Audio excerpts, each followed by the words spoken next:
Делегация ведущих блогеров и представителей СМИ из Татарстана продолжает знакомиться с уникальным туристическим потенциалом Ингушетии. Второй день визита проходит в живописных горах, сердце культурного и природного наследия нашего региона. Впереди удивительные маршруты, а встречает гостей Асинское ущелье, одно из самых красивых мест Северного Кавказа.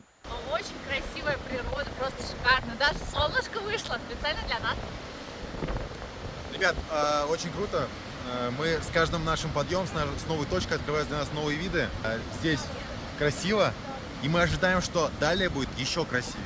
Делегация посетила башенные комплексы Таргим и Хамхи, а также знаменитый храм Тхабаерды. Неподалеку от них блогерам показали древние аулы Пуй и Эгикал, где они смогли понаблюдать за работой школы каменщиков-реставраторов. Символично получилось то, что именно на территории башенного комплекса расположились ребята, они возрождают традиционное ремесло обработки камня. Это очень полезное, очень нужное, учитывая то, что в Республике Ингушетия и наш народ в принципе славится как мастера обработки камня, учитывая количество башенных комплексов.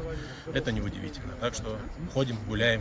Накануне гости знакомились с туристической программой на равнине. Делегацию встретил государственный ансамбль народного танца. Затем их проводили на мемориал памяти и славы и в этнографический музей в Башне Согласия. Завершился день дегустации местной кухни, которая помогла им в полной мере ощутить знаменитое ингушское гостеприимство.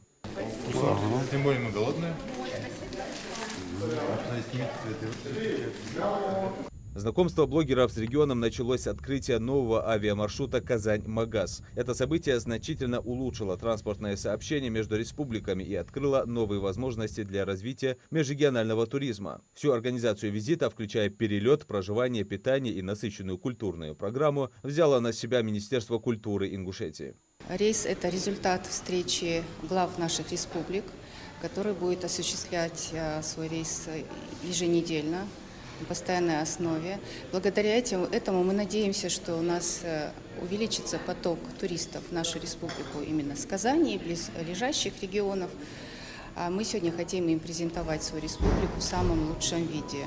Такой обмен опытом укрепляет дружеские и деловые связи между нашими регионами и закладывает основу для новых совместных проектов и маршрутов. Этот визит станет хорошим стартом для развития туризма и межрегионального сотрудничества. Ингушетия открывает двери для новых друзей и гостей и рада делиться культурой и природой. Юсуп Гелесханов, Адам Гулоев, Магаз 24.